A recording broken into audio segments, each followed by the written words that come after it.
أعوذ بالله من الشيطان الرجيم. بسم الله الرحمن الرحيم. السلام عليكم ورحمة الله وبركاته. Dalam pengajian kita, marilah kita mulakan dengan umum kitab Al-Fatihah. Alhamdulillah. Iyyaka na'budu wa iyyaka nasta'in. Ihdinas siratal mustaqim. Siratal ladzina an'amta 'alaihim.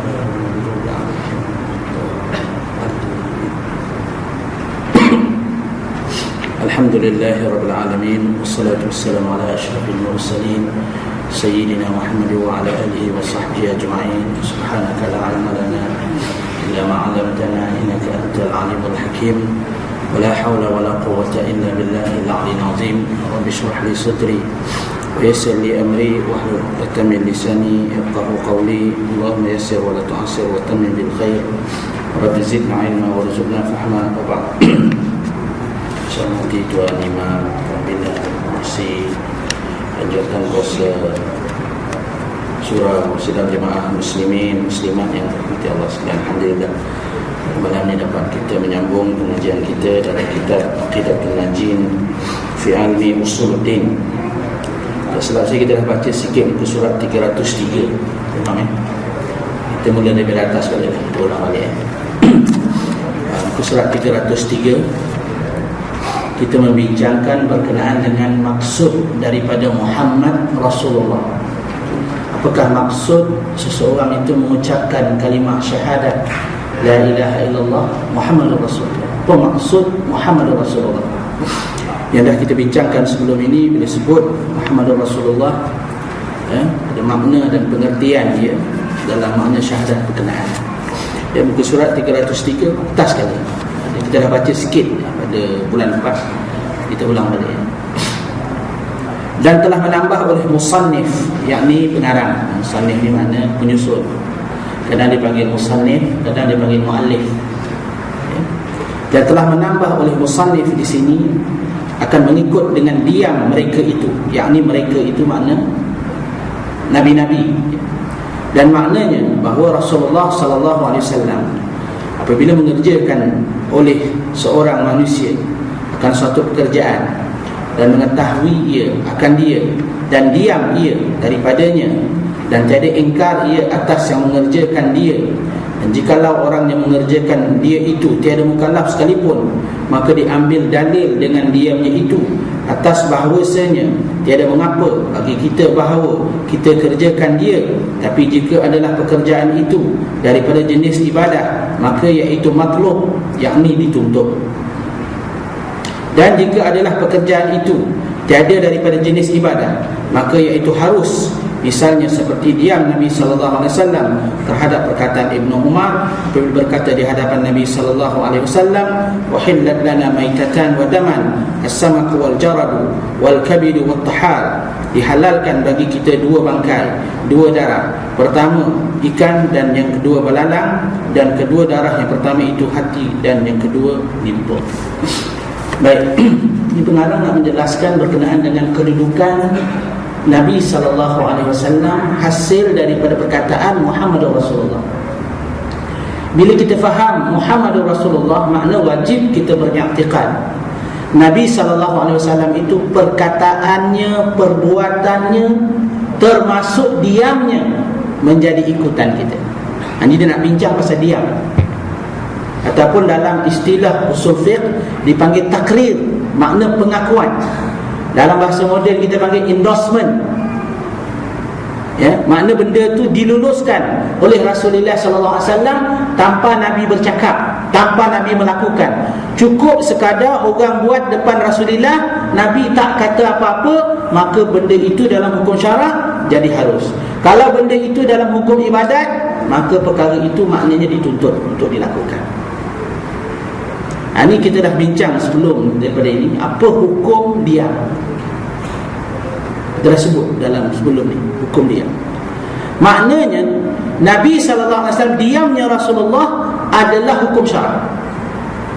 Misalnya kalau Nabi ada dengan tempat kita di sini, kita buat satu pekerjaan, Nabi diam.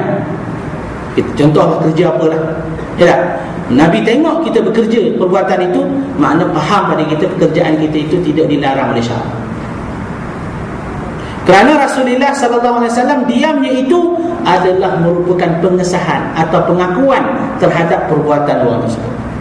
Kerana haram bagi seorang Nabi atau ditegah seorang Nabi mendiamkan diri terhadap perkara yang bertentangan dengan hukum syarak, biarpun perkara itu dilakukan oleh orang yang bukan mukallaf, kanak-kanak.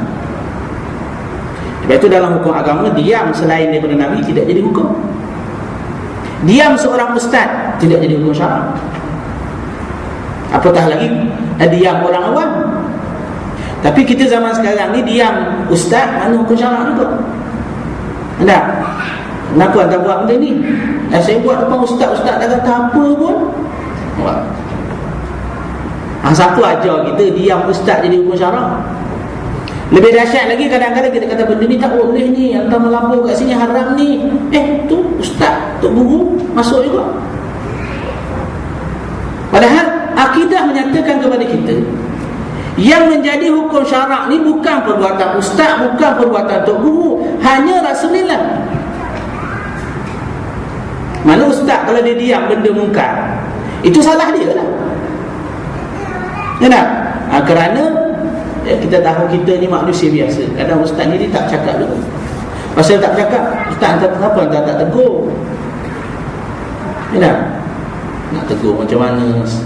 Kesian nak tegur. Jemaah ni kadang-kadang kita nak tegur payah juga tuan-tuan. Ada satu tempat tu jemaah dia azan, dengar tak bunyi sedap, Allahu Akbar, Allahu Akbar, ra terseolah-olah balik atas, Allahu Akbar, Allahu Akbar. Kita dengar macam rasa tak apa sedap. Jadi saya pesan lah, pesan lah, kalau kita tahu. Kalau kita tegur mungkin kadang ustaz tegur kadang bisa sangat. Bisa sangat.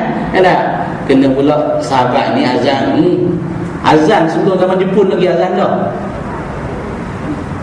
Zaman Jepun lagi azan dah dia. Jadi kita pesan lah pada ni seorang JK kawan baik, tolong pesan pada sahabat kita tu. Ustaz kata ra tu macam tak berapa jelas.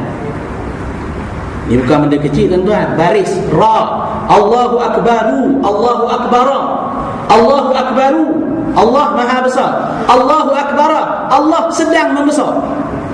Syirik ya? Mungkin dia tak niat macam tu, tapi dalam agama baris penting. Semayang Fatihah salah baris, sah tak sah? Sah tak sah Fatihah salah baris? Tidak sah. Sama juga azan tidak sah. Lebih berat syirik. Cuma sahabat kita ni mungkin dia tak sengaja, mungkin kita dengar tu tak berapa jelas. Dah orang sampai 6 bulan pencen azan, 6 bulan. Siapa tak datang lah ni ji, azan pun orang tegur, ustaz pula tegur 6 bulan. Masalah. Sebab tu kadang-kadang ustaz kadang tak tegur.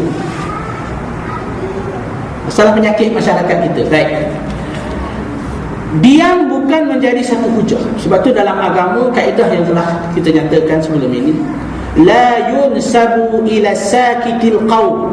Kaedah usul fiqh, la yunsabu ila sakitil qaul. Tidak boleh dinisbahkan memberi satu hukum kepada mana-mana orang alim yang berdiam terhadap satu perkara. Contoh, dah saya nak tanya hukum lah dalam majlis ni semua ulama ni, alim ulama. Baik, saya nak tanya tuan-tuan semua ni, alim ulama ni, profesor, doktor, mahaguru semua ni, apa hukum saya melabur ni? Ni amanah benda ni, halal ke haram? Saya contoh jawatan tinggi lah, contoh apa, Perdana Menteri lah, contoh ada hak ataupun menteri lah. Depan depan ni semua pegawai saya lah, ulama-ulama. Akhir semua dia, siapa setuju, siapa tak setuju, semua bangkit, semua dia, tanpa berkata walau sekata. Baik, saya tanya balik, di sudut hukum syarak boleh tak saya kata benda tu halal? Di sudut hukum syarak kita selalu diam tanda setuju lah. Tak? Kita orang saya diam semua. Mana biasanya ikut adat kita kata diam tanda setuju. Tapi dalam agama rupanya tidak begitu. Kerana la yunsabu ila sakitil qaum, tidak boleh dinisbahkan kepada orang yang diam satu pendapat. Hendak dia kena bercakap. Atau hukum dia ni, saya kata haram. Okey. Saya tak tahu, saya kata halal. Contoh. Mana dia bercakap bahawa ada satu pendapat yang dalam agama. Ini bagi manusia biasa. Kerana manusia biasa, baik para ustaz, baik tuan guru, siapa-siapalah, ya, orang yang ada pengetahuan, ada kelemahan masing-masing. Nah, kadang-kadang kita ditanya hukum, yang tanya hukum kita itu bos. Bos ni ada kuasa nak bagi kita kontrak. Kita kontrak nak habis dah. Kan kalau kita kata haram, projek tak boleh jalan, kontrak tak renew. Jadi kita kata ginilah, halal, ataupun kita diam saja. Jadi makna pendapat ataupun kata-kata orang macam ni dalam hukum syarak tidak boleh terpakai. Betul dalam agama, sedang jemaah sekalian, seringkali saya sebut, apabila para ustaz, para penceramah bercakap, ya, jangan kita tegur dia. Kalau dia kadang-kadang cakap benda yang keras, benda yang kasar, atau benda yang kadang-kadang nampak ustaz sensitif ni, selagi mana dia cakap benda betul, kita tegur. Kalau dia cakap benda salah, saya sendiri ada setengah masjid dia bagi tahu, ustaz jangan deras sangat ustaz. Saya lagi deras. Daripada saya hukum syarak. Sebab ni saya sebut sebelum ni, kalau kita buka kitab Imam Zahabi, dosa-dosa besar, senarai dosa-dosa besar, Imam Zahabi menyenaraikan lebih 70 dosa besar. Ya. Dosa-dosa besar ini orang-orang saleh, orang-orang ada ilmu, orang-orang warak mungkin tak buat. Zina, minum arak tak berlaku, payah go. Ya, orang-orang saleh nak kita tengok beli nombor ekor, payah jadi. Walaupun tidaklah menafikan benda itu boleh berlaku, kerana kita bukan maksum. Tetapi dosa besar yang banyak dilakukan oleh para ustaz, apa dia?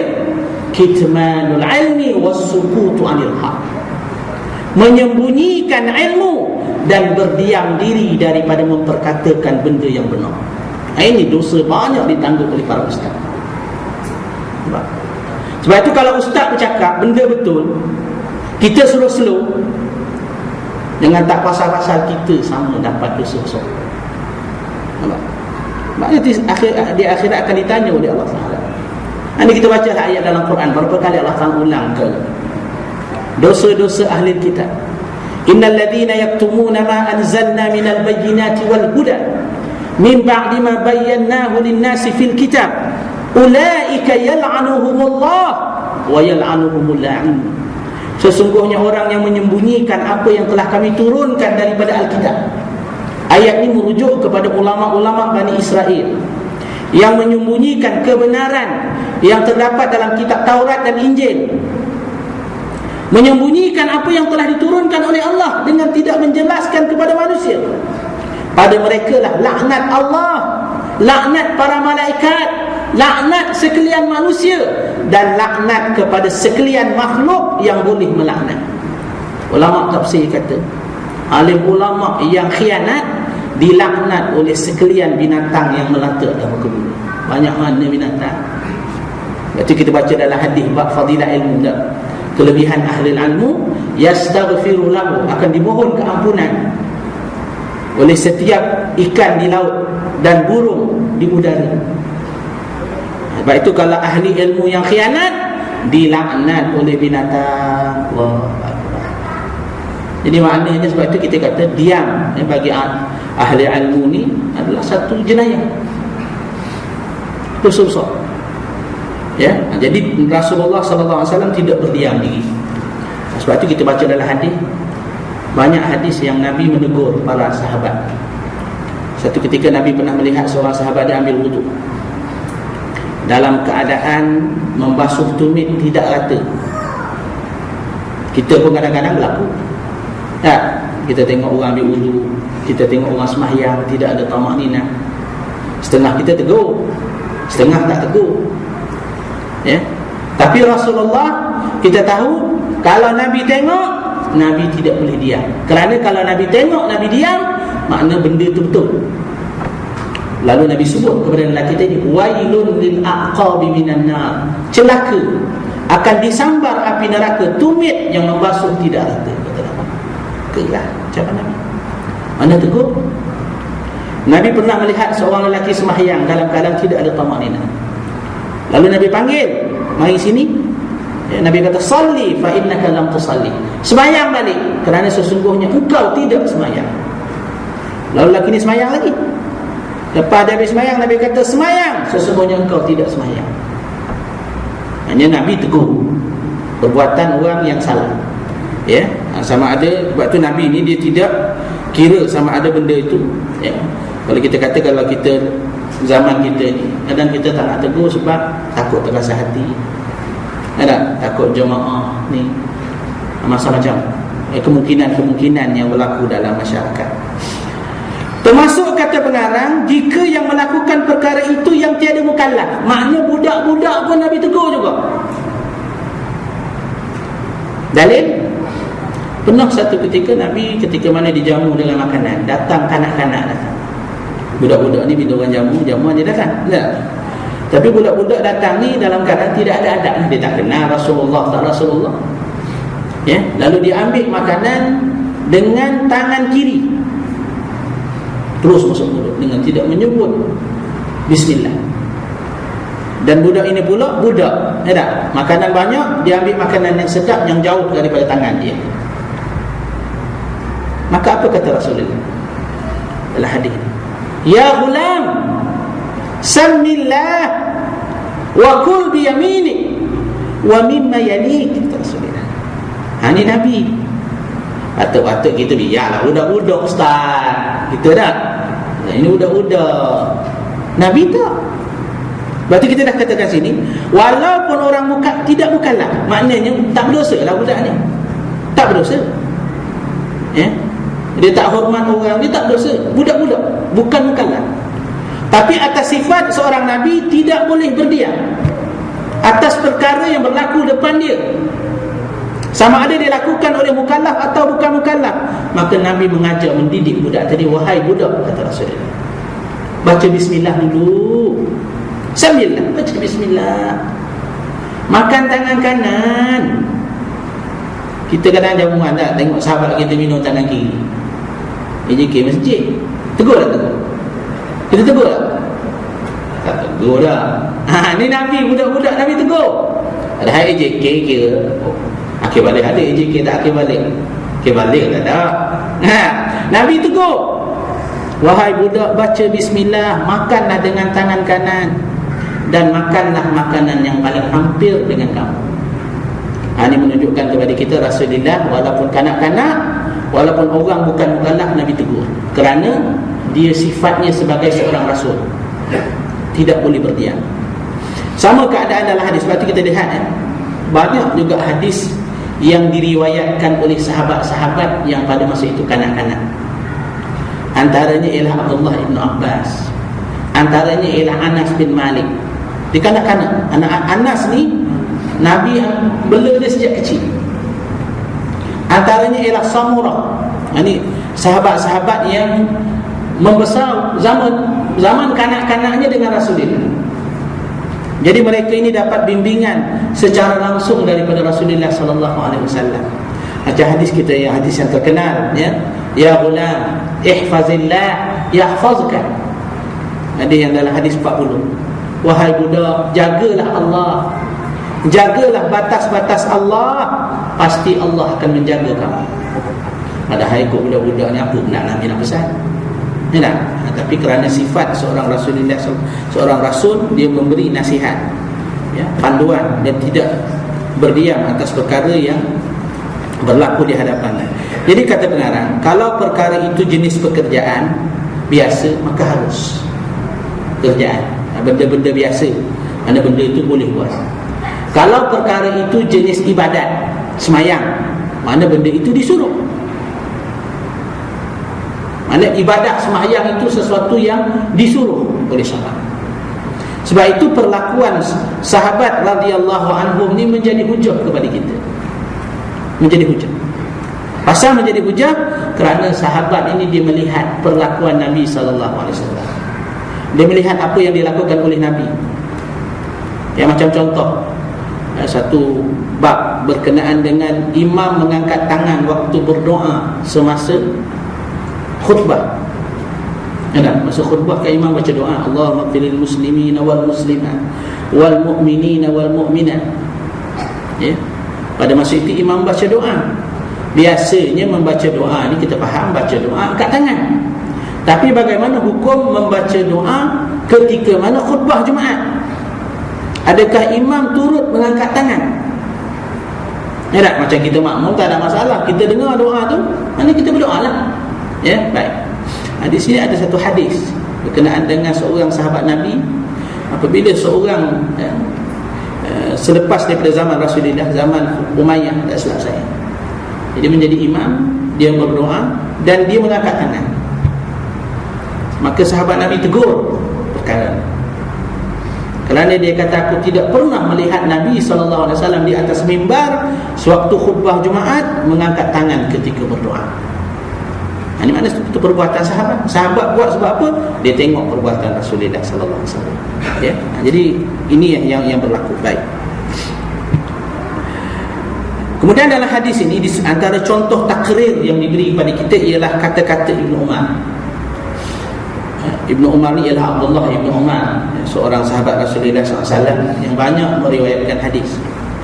Abdullah Ibnu Umar berkata di depan Nabi, berdasarkan riwayat ini, dihalalkan bagi kami 2 bangkai dan 2 darah. Yang pertama ikan dan yang kedua belalang. Dia buat satu hukum syarak, dihalalkan pada kami. Nabi dengar perkataan dia tadi, maka Nabi membiarkan, ataupun Nabi tidak kata apa-apa, tak ada, no comment. Jadi bila Nabi kata no comment, Nabi diam, makna benda tu betul lah. Tapi kalau ustaz kata no comment, ustaz apa hukum ni ustaz? Saya no comment. Boleh kita kata halal? Boleh tak kata halal? Orang tanya, ustaz apa hukum benda ni ustaz? Ustaz kata saya no comment lah. Jadi no comment ustaz tidak jadi hukum syarak. No comment ustaz banyak boleh tafsir tu. Satu tafsir saya tak tahu, satu tafsir tahu. Satu tafsir yang kedua saya tak boleh jawab depan you. Nak tahu jawapan balik rumah saya, tanya kat rumah. Depan awam saya tak boleh jawab. Jadi macam-macam makna. Sebab itu tidak memberi alasan ataupun tidak memberi jawapan terhadap pertanyaan yang tidak dianggap sebagai hukum bagi selain daripada Rasulullah SAW. Jadi Nabi sebut daripada keterangan ini dihalalkan 2 bangkai. Cuma istilah bangkai ni kita rasa macam tak sedar dalam bahasa Melayu. Maksud maitah ni, sebab dalam bahasa Melayu dia tidak ada terjemahan yang tepat bagi makna maitah. Maitah ni makna benda mati. Maitah ni benda mati tanpa disembelih. Kalau mayat dia panggil mayat lah. Jadi maitah ni kerana bahasa Melayu ni dia kurang vocab. Kita kalau kita terjemah bangkai, kita kata bangkai ayam busuk tu lah, kita fikir macam tu. Tapi ini kerana kekurangan perbendaharaan kata bahasa Melayu. Maksud maitah di sini ialah benda yang mati tanpa disembelih. Jadi dihalalkan 2 benda, iaitulah yang pertama sekali ikan dan yang kedua belalang. Jadi sebab apa datangnya perkara ini? Kerana berdasarkan hadis Nabi SAW, dalam riwayat yang lain Nabi sebut perkara ini adalah perkataan Rasulullah SAW. Jadi mana ikan, kalau dia mati tak payah kita sembelih. Kalau ikan besar boleh sembelih tak? Ikan besar, ikan sebesar tak payah sembelih juga, tetapi sunat sembelih. Bukan wajib, sunat sembelih ikan besar. Ikan besar sunat sembelih. Contoh ikan besar lah, contoh keli Afrika besar. Keli Afrika besar lah, ikan besar. Faham kan kita takrif besar tu? Nak tanya pula berapa kilo tak besar? Tinggi lah dalam kitab tersebut. Kita kata ikan besar, ikan kecil. Ikan besar sunat sembelih. Sunat sembelih ni atas dasar apa? Hukum fiqh ke? Tak. Atas dasar ihsan, atas dasar adab. Berdasarkan keterangan Rasulullah sallallahu alaihi wasallam, wa idza qataltum fa ahsinul qitla wa idza dhabhtum fa ahsinuz zabha. Jadi kita nak bunuh ikan ni penuh kasih sayang, penuh ihsan. Tak, supaya binatang ni cepat mati, tidak diseksa. Jadi sunat kita sembelih. Jangan tanya pula nak potong urat mana ustaz? Faham tak maksud sembelih tu? Mana nak bagi dia cepat mati. Hukum dia sunat dalam agama bagi ikan besar. Ya, dia bukan kait dengan fiqh. Dia kait dengan akhlak ataupun adab. Sebab tu agama ni mengajar kepada kita adab, termasuk adab dengan binatang, ya? Binatang ciptaan Allah Ta'ala. Baik. Dan dihalalkan juga dua darah. Darah ni yang dimaksudkan dalam hadis Nabi ialah hati dan limput. Kerana hati ni adalah asalnya darah juga, ya? Cuma darah yang diharamkan ni ialah maksud dalam sebagaimana disebut dalam Al-Quran Al-Karim, daman masfuhan, darah yang tumpah. Darah yang tumpah ni najis, mana haram. Dia tak boleh makan darah, ya? Maknanya macam setengah amalan orang, khususnya bukan Islam, dia makan darah. Ya tak? Dia makan darah dengan tujuan-tujuan tertentu. Ada teori dia, makan darah ular, dia kata nak bagi kuat dan seumpama. Atas apa juga alasan selain daripada darurat, tak boleh, haram makan darah. Kerana selain daripada najis, kerana sabit dengan keterangan syarak. Cuma darah yang boleh ni ialah darah yang ada pada daging. Darah yang ada pada daging itu, ya, boleh kita makan sama-sama dengan daging. Sebab tu dalam agama syarak tak suruh kita, ya, bukan wajib basuh daging. Daging yang tak kotor, ya tak? Kecuali darah yang banyak, nampak darah ketul-ketul, itu cerita lain, ya. Begitu juga kalau kerana dalam daging tu ada darah sendiri, ya, kalau daging kita basuh sampai hilang darah dia, jadi tidak sedap. Itu dalam agama darah pada daging itu dimaaf pada syarak, kita boleh makan. Yang tak boleh ni darah yang tumpah, ya, darah binatang yang ditadah lalu diminum yang menjadi amalan, khususnya orang bukan Islam dengan tujuan-tujuan tertentu. Ada seorang sahabat dia tanya saya, ustaz boleh tak kita makan darah? Sebab saya komando ustaz. Dia tu komando. Jadi komando ni dia kena belajar survival, masuk dalam hutan. Jadi salah satu dia punya modul dia kata, dia tak tahulah, ini dia cerita lah. Salah satu modul dia kata dia kena minum darah ular. Potong darah ular kena minum. Ni kira macam ni ustaz, darurat ke ustaz? Kalau tidak saya tak dapat lesen apa benda tu. Komando lah, dia kata ni darurat, tak ada darurat. Nak komando ke tak komando? Komando ke taekwondo ke kena ikut hukum syarak. Tak ikut hukum syarak, dia kata tapi kita nak belajar ustaz. Nanti kalau kita susah, kita tak biasa, jadi bila kita dah berlatih minum, bila berada dalam keadaan yang sebenar, kita dah tak ada rasa, ya, apa ni, tak rasa kekok lah nak minum darah. Saya kata agama bukan macam tu. Kalau nak kira agama, benda darurat nak kena praktis. Nak kita belajar hukum syarak, diharamkan kepada kamu darah, bangkai, daging babi. Macam tu kita kena buat praktik makan daging babi. Mana tahu darurat nanti kena makan. Boleh buat modul macam tu, ustaz mengajar. Okey, esok bawa daging babi, praktis makan. Mana boleh, agama nak praktis macam tu. Darurat tak kira komando, taekwondo, ya, benda hukum syarak. Ni dia makan, dia minum, ya. Jadi benda ni, ya, kerana darah ni adalah najis dalam agama. Kalau darah yang tidak najis, kalau ada pun darah yang tidak najis, ialah darah yang sedikit. Sebab tu dalam agama kalau darah tu sikit, maaf daripada syarak. Sikit tu besar mana? Setengah ulama dia bagi kias macam sebesar buku, sikit sangat, ya, dia maaf pada syarak. Kerana darah ni najis. Kalau ada darah yang tidak najis, ialah darah para syuhada. Kita dah belajar bab sebelum ni. Darah para syuhada, iaitu orang mati syahid, walaupun dia berdarah, maknanya hendaklah dia itu dikapankan dengan pakaian itu. Dan jangan dibasuh, haram dibasuh darah dia.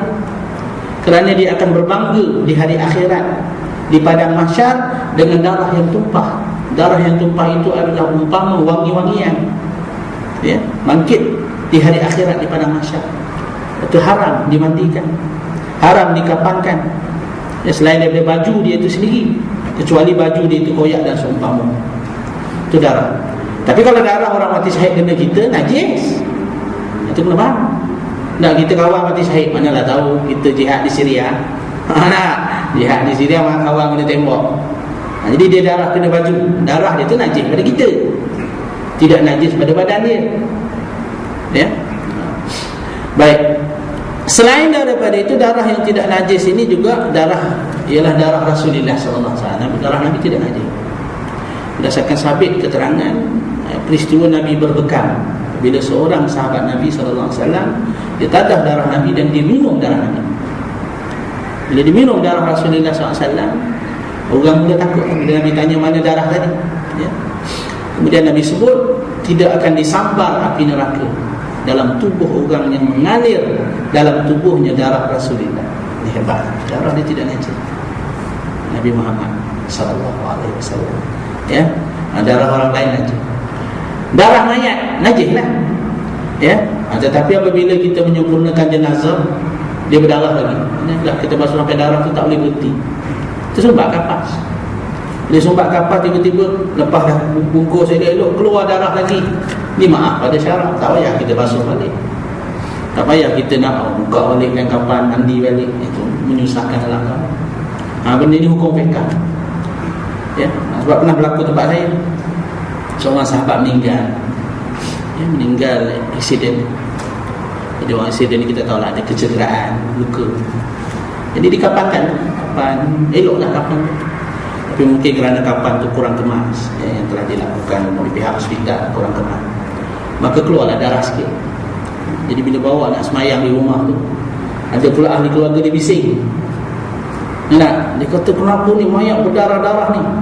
Ini wajib dimandikan semula ni, darah najis. Allah. Lepas tu dia orang suruh rujuk kat saya. Ustaz ni ada orang ni waris ahli keluarga ni bising-bising, ya, bising. Dia kata mayat ni berdarah ni wajib mandi semula. Saya kata mai panggil, bukan nak berdebat depan mayat. Kita mari. Saya kata, hantar kata apa dia, Syekh? Wajib mandi. Hantar belajar mana? Saya tak belajar lah Ustaz, tapi saya rasa kena tanya orang pandai lah dia. Itu masalah masyarakat, kena tanya orang yang lebih tahu. Kita masa tu kita ustaz berpandai marah juga. Anda siapa kita keluar, tak kenal dah saya. Duduk kampung orang, dia nak ziarah kampung kita, pandai-pandai buat hukum syarak. Bila kita kata hantar kata tidak sah, mana hantar belajar, kitab mana hantar belajar, itu saya tak tahu. Contoh kalau tuan-tuan sangin aja. Nah, dia kata tidak sah, wajib mandi. Bila tanya mana kau belajar, kitab mana, itu saya tak tahulah. Allah, majlis kematian je, ya. Sebab kita ustaz, kalau tak ustaz lama dah. Jadi ini contoh mana kadang ahli masyarakat kita ni kalau nak tegur dia ilmu tu betul. Kalau tak pasti buat cara bertanya.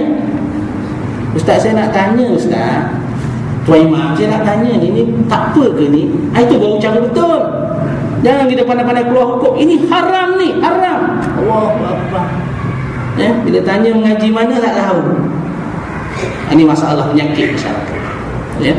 Jadi darah yang ada pada mayat ni, selepas kita sempurnakan tu, darah tadi maaf pada syarat. Ya. Ya. Baik. Maka menetapkan akan dia oleh Nabi SAW, padahal Nabi tiada menetapkan ia atas tersalah. Jika keluar tersalah itu daripada yang lain daripada mukallaf, sekalipun daripada kerana bahawasanya diam atasnya itu, maka jika tiada berdosa ia dengan dia, sekalipun memberi waham ia akan orang jahil, ia akan hukum demikian itu akan harus. Baik. Nabi SAW ni kata pengarang, dia tidak akan tersilap dalam bab kerja. Ya, sebab kalau Nabi tersilap, ya, Nabi tersilap dalam perkara ni, nanyalah orang telah melakukan kesalahan dalam persoalan. Sebab itu nanti kita akan belajar dalam bab Nabi SAW dan sifat-sifat kemanusiaan. Adakah Nabi SAW ni terlupa macam manusia terlupa? Adakah berlaku Nabi lupa? Maka dijawab oleh para ulama, Nabi ini dia bersifat dengan sifat manusia. Antara sifat manusia itu lupa. Jadi adakah Nabi terlupa? Jawab para ulama, ya, terlupa juga Nabi. Tetapi tidak dalam bab terlupa hukum syarak. Dia tak berlaku Nabi terlupa menyampaikan wahyu, patut ada satu ayat lagi tak turun. Tak berlaku gitu. Terlupa mengajar kita kaifiat semayang, tak ada. Kalau Nabi terlupa yang berkait dengan soal-soal keduniaan, itu mungkin terlupa. Soal keduniaan boleh berlaku kerana dia manusia. Nak menunjukkan bahawa dia juga manusia macam kita, salah satu sifat manusia ini lupa. Sebab itu para ulama kata manusia ni dalam bahasa Arab dipanggil insan. Insan ni setengah teori ahli bahasa diambil daripada perkataan nasiya. Nasiya makna lupa. Sumiyal insan linisyanihi.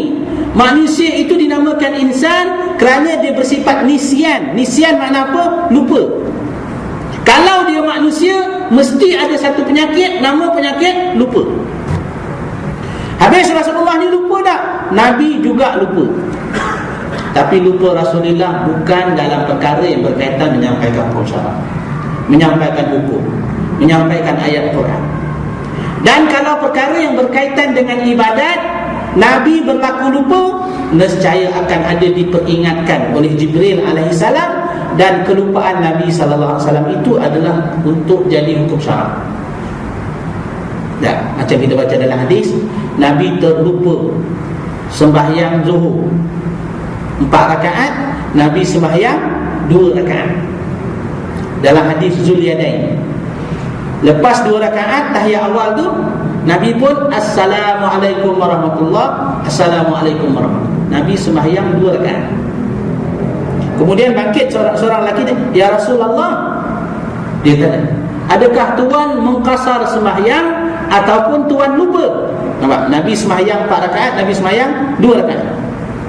Mana Nabi terlupa? Terlupa dalam perkara ibadat. Ya, Zulyadain tanya, ya Rasulullah, tuan qasar sembahyang ke? Atau tuan lupa? Kata Nabi, aku bukan qasar sembahyang. Lalu Nabi kata, betul tak? Zulyadain kata, betul ya Rasulullah. Lalu Nabi bangkit takbir Allahu Akbar, menambah 2 rakaat. Dan sebelum salam pada rakaat yang keempat, Nabi sujud sahwi. Apa sebab Allah Ta'ala takdirkan Nabi lupa? Apa sebab? Di sini datang hukum fiqh. Ada hukum sujud sahwi. Betul. 2, ada hukum bercakap dalam sembahyang. Maknanya ulama kata, ya, ulama dalam mazhab Syafi'i setengah dia kata bercakap dalam sembahyang, ya, macam tadi, jangan lebih sampai 6 perkataan.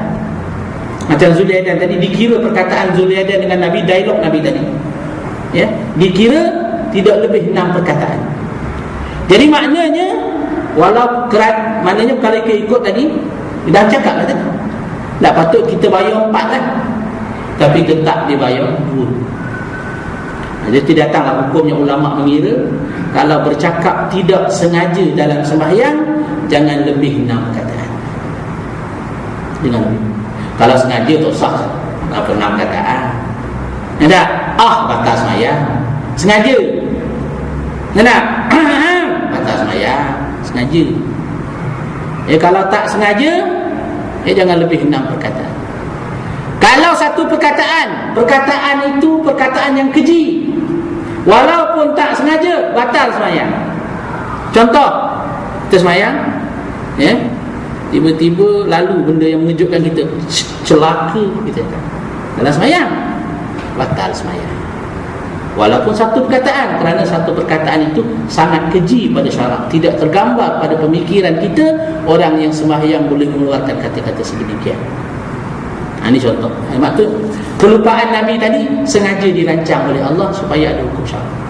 Macam juga kisah Nabi SAW bangkit waktu subuh ketika mana matahari sudah naik. Saya dah sebut sebelum ini. Ya, dalam satu peristiwa peperangan, Nabi dan sahabat-sahabat dia bangkit waktu subuh, matahari dah naik. Mana kalau kita fikir logik, Jibril tak kejutkan Nabi ke? Jom kita fikir tak, Jibril kenapa tak kejutkan Nabi? Jadi supaya ada hukum syarak. Apa hukum syarak sini? Mana bangkit saja Rasulullah tengok matahari dah naik, Nabi suruh mengajak sahabatnya berpindah. Kerana kata Nabi, tempat ini ada syaitan. Nabi pindah ke satu tempat. Kemudian sampai di tempat yang lain, Nabi suruh Bilal untuk azan. Azan apa ni? Azan duha ke? Azan subuh. Matahari sudah naik. Kemudian mereka sembahyang berjemaah. Ini ada hukum. Hukum apa ni? Hukum berkenaan dengan qada sembahyang. Nampak? Kalau Nabi tak ada berlaku kes ni, tak tahulah para ulama macam mana kes qada sembahyang. Jadi maknanya perkara itu sengaja dirancang oleh Allah supaya ada hukum syarak. Tak? Jadi baru kita tahu, oh macam tu rupanya kalau kita bangkit subuh, tiba-tiba bangkit pukul 8. Tak? Bangkit pukul 8 lah. Papa sengaja, maka kita boleh terus main subuh. Tak payah niat qada sekalipun. Terus main subuh. Baik. Nabi berpindah daripada satu tempat, Nabi tidak terus bangkit subuh. Ini ada hukum lagi. Maknanya kalaulah kita takdir tadi, kita balik kerja, balik sibuk sangat, balik kerja pukul 4, nak tidurlah. Pukul 6.30, pukul 6 azan. Dengar azan, kita dengar, tidurlah sekejap. Kita nak kata orang wamak, bukan wamak lagi lah, nak kira apa, final laps, pusingan yang terakhir. Setengah jam lah, ngantuk sangat ni, aku 6.30 nanti aku bangkit lah. Azan kita dengar, bangkit saja dia hukum lain dalam hukum syarak. Sambil contoh mana kalau kita bangkit, tiba-tiba kita bangkit pukul 8, 7.45, pukul 8 kita nak bangkit, padahal kita pukul 6 azan tadi kita sudah ada. Di sudut hukum syarak, bangkit 7.45 wajib kita sembahyang pada masa itu juga. Berdosa kalau kita tangguh. Kalilah kita balik pergi start motor, punch card dulu, lepas tu balik mandi sembahyang subuh, berdosa. Berbeza dengan hukum yang mula-mula. Hukum mula-mula, contoh, kita balik pukul 4, penat sangat, terjaga 7.45, waktu masuk waktu tu kita tak jaga langsung. Orang rumah pun lupa, ingatkan kita dah selamat, rupanya 7.45 kita 7.45 hari ni ada meeting. Terus kita mandi pun tidak, start motor pas kat pukul 8. Sembahyang subuh ada lagi? Belum sembahyang subuh. Pukul apa nak sembahyang subuh? Lepas meeting pukul apa? Habis pukul 12.30 sembahyang subuh. Berdosa tak? Tidak berdosa. Nampak? Ini kes kita kata tadi. Macam mana ulama boleh keluar istinbat tadi? Nampak tak? Nabi tadi, lepas Nabi terjaga daripada tidur tadi, Nabi tak terus sembahyang, betul tak? Nabi berpindah ke satu tempat yang lain, menunjukkan kalau kita tidak terjaga subuh, tidak mesti kita buat terus. Syarat, tapi janganlah pula manjang macam tu. Manjang. Kamu ustaz cakap lah, saya tak sengaja, saya memang ustaz 7.45 je saya letak sembahyang subuh 12.30 hari-hari. Ini saya tak ajar. Jangan kata saya ajar. Ni kes-kes tertentu. Ya, saya sama. Qada boleh, adab boleh. Kalau kita niat usalli fardhu subuh, tak ada masalah, boleh. Kecuali, kata para ulama, kecuali kalau kita ada hutang subuh lain. Kita ni banyak dulu hutang subuh, ada 3 tahun. Itu cerita lain.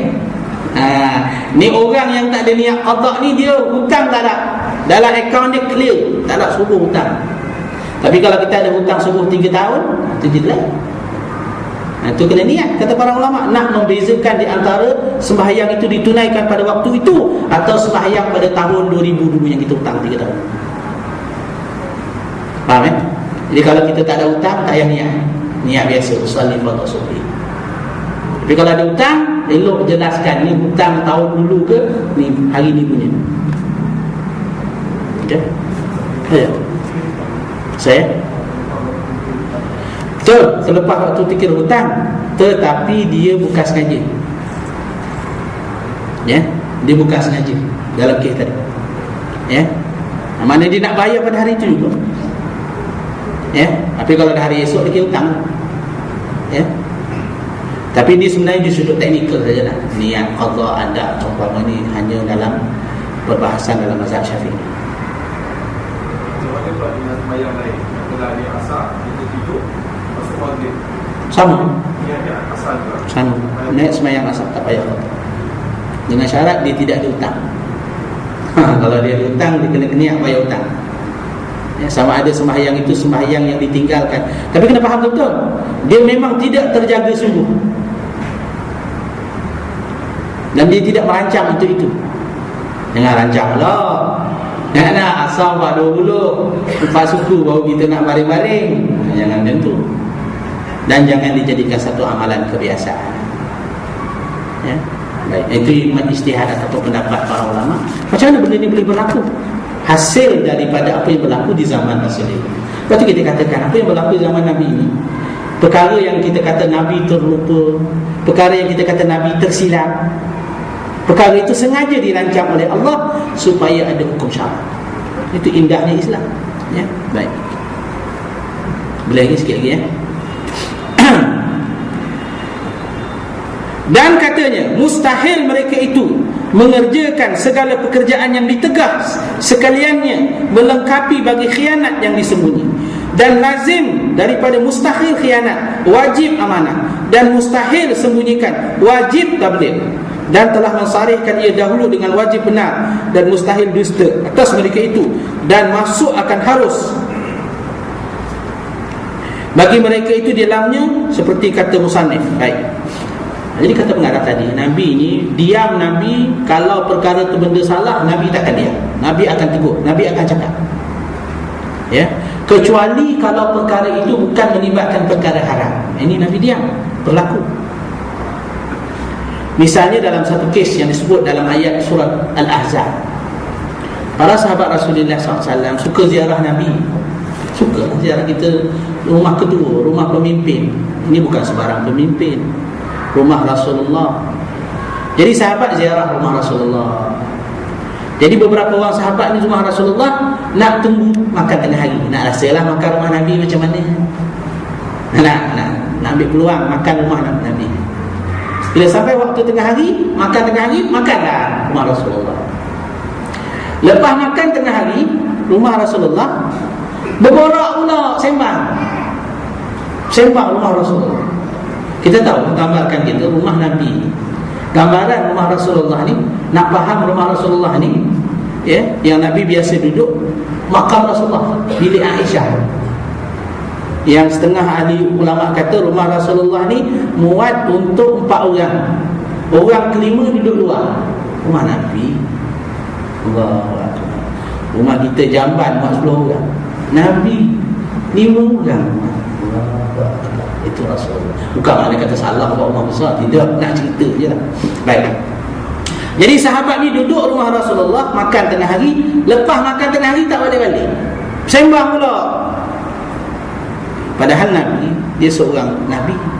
Dalam masa yang sama kita tahu dia manusia juga. Dia ada nak privacy dengan keluarga dia. Mungkin dia nak berehat, mungkin dia nak tidur. Sahabat ni duduk sembang-sembang sama-sama sendiri. Lepas dah lah makan tadi, kenyang. Lepas tu berborak pula. Maka turun ayat Rasulullah, ayat Allah Ta'ala. Nabi tak tegur. Sebab apa Nabi tak tegur? Padahal kita kata Nabi tak boleh diam. Kerana perbuatan sahabat tadi bukan perbuatan yang haram. Tak haram. Sembang dengan orang tak haram. Ya tak? Kerana mereka ni tak ada niat jahat. Maka turun ayat Quran yang menegur para sahabat Rasulullah yang berkelakuan macam ni. Itu firman Allah Subhanahu Wa Taala, ya ayyuhalladzina amanu la tadkhulu buyutan nabi illa ayyuzana lakum ila ta'am ghaira naziri fa idza ta'imtum fantashiru wala musta'nisina li hadits inna dzalikum kana yu'zi an-nabiy fayastahyi minkum wallahu la yastahyi minal haqq. Wahai orang yang beriman, janganlah kamu sewenang-wenang masuk rumah Nabi kecuali diizinkan. Jangan mentang-mentang Nabi ni orang baik, kamu buat macam rumah sendiri. Ada-ada, dia seorang Rasul.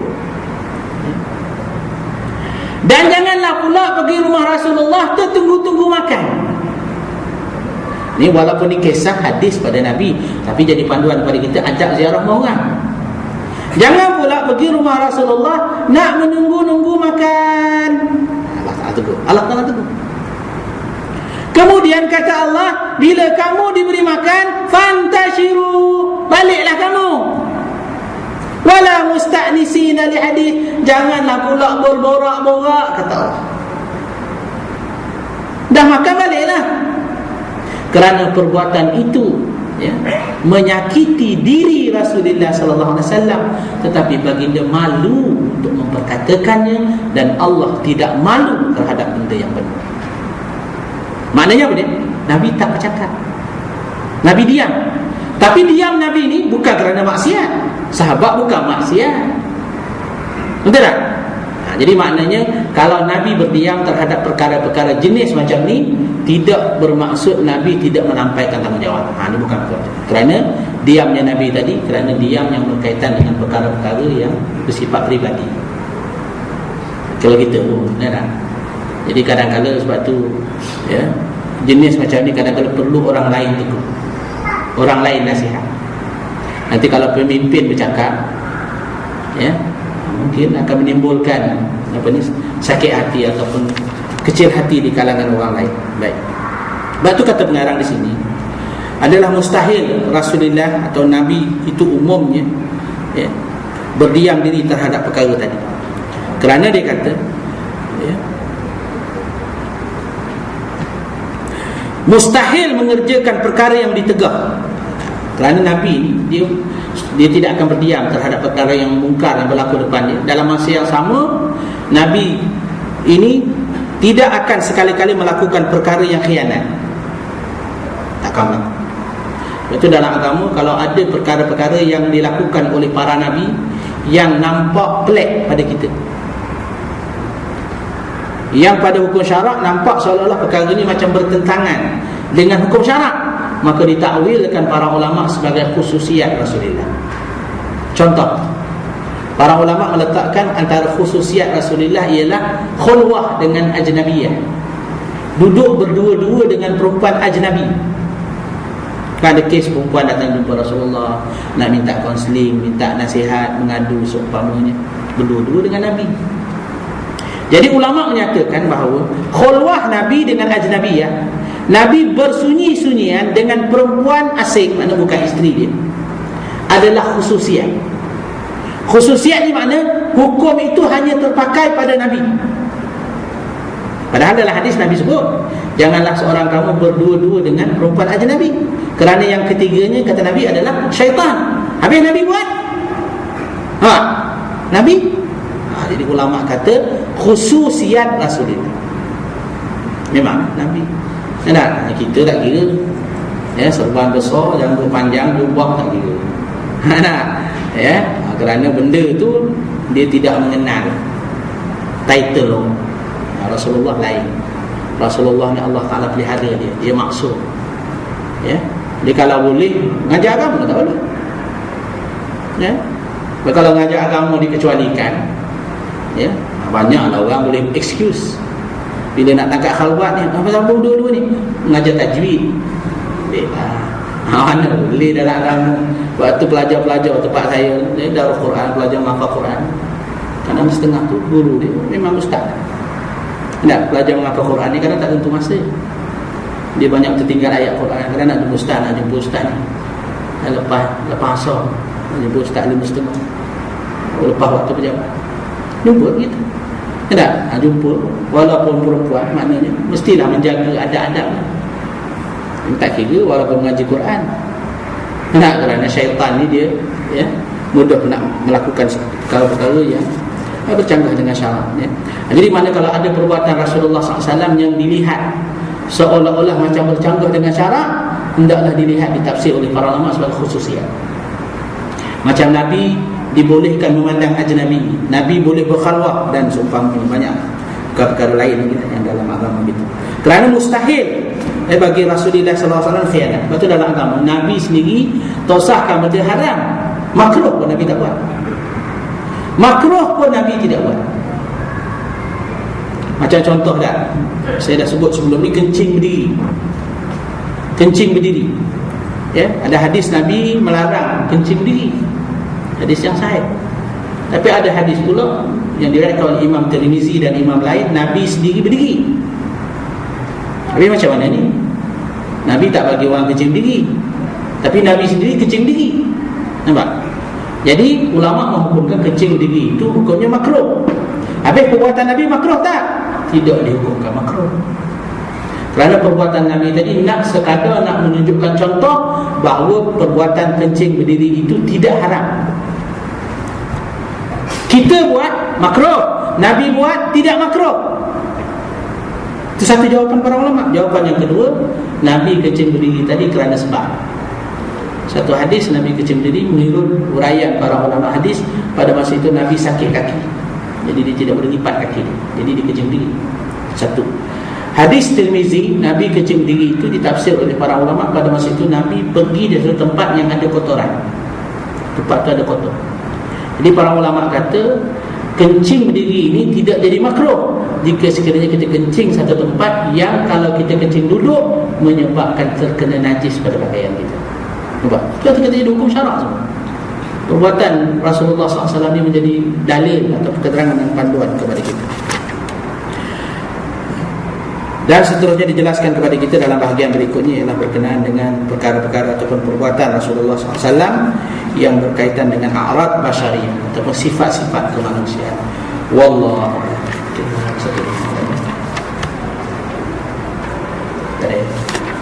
Jadi mudah-mudahan kita dapat pengajaran daripada apa yang kita pelajari. Marilah sama-sama kita yang mempelajari sunnah Nabi SAW, kepribadian Rasulullah SAW.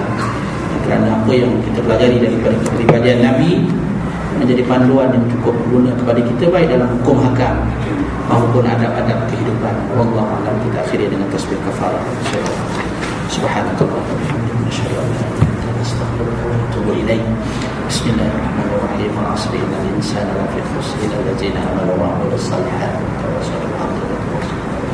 Allahumma iftah bainana wa baina qawmina bil haqq wa anta khairul fatihin bi rahmatika ya arhamar rahimin. Walhamdulillahi rabbil alamin.